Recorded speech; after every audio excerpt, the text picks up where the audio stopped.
प्रधानमंत्री नरेंद्र मोदी की अपील के बाद सहकारिता और खेल युवा कल्याण मंत्री विश्वास कैलाश सारंग ने बड़ा फैसला लिया कि अब मंत्री विश्वास कैलाश सारंग के साथ नहीं चलेगा गाड़ियों का काफिला। पीएम मोदी का आह्वान अर्थव्यवस्था की सुधारने के लिए है। इस देश के लिए यदि हम कुछ करना चाहते हैं तो हमारा दायित्व है कि पीएम मोदी की सलाह और आह्वान को स्वीकार करें।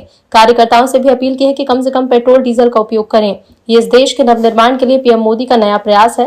पीएम मोदी ने हमेशा इस देश को खड़ा करने का काम किया।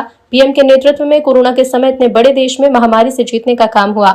आगे आने वाली पीढ़ी एक विकसित हिंदुस्तान में रहे, स्वावलंबी हिंदुस्तान का निर्माण करे, ये हम सभी का कर्तव्य है। अर्थव्यवस्था को सुदृढ़ करने और हम सबके भविष्य के सुनहरे निर्धारण के लिए किया है।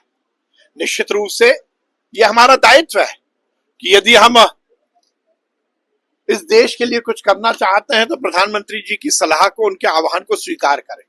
और इसीलिए हमने भी ये सुनिश्चित किया है कि किसी तरह का काफिला हमारे साथ नहीं चलेगा।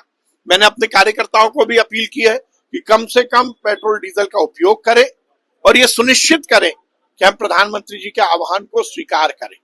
ये निश्चित रूप से इस देश के नवनिर्माण की एक नई प्रयास प्रधानमंत्री जी का है।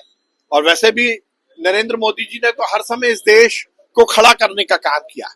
कोविड जैसी महामारी में जब पूरी दुनिया में हाहाकार मचा था, इतने बड़े देश में नरेंद्र मोदी जी के नेतृत्व में सरकार ने अच्छा काम किया और समाज को भी उन्होंने जगाकर उस महामारी से की लड़ाई को जीतने का काम किया। तो अब उन्होंने यदि आह्वान किया तो हमें सुनिश्चित करना चाहिए कि हम पूरी तरह से उनके जो जो आह्वान है उसका अक्षरशः पालन करें और ये सुनिश्चित करें कि हमारी आगे आने वाली पीढ़ी एक विकसित भारत में रहे, एक स्वावलंबी हिंदुस्तान का हम निर्माण करें। ये हम सबके लिए जरूरी भी है और हमारा कर्तव्य भी। स्टालिन जी कह रहे हैं कि सनातन बांटता देखिए, है। विपक्ष के नेता चाहे वो स्टर्लिंग हो, चाहे स्टर्लिंग नहीं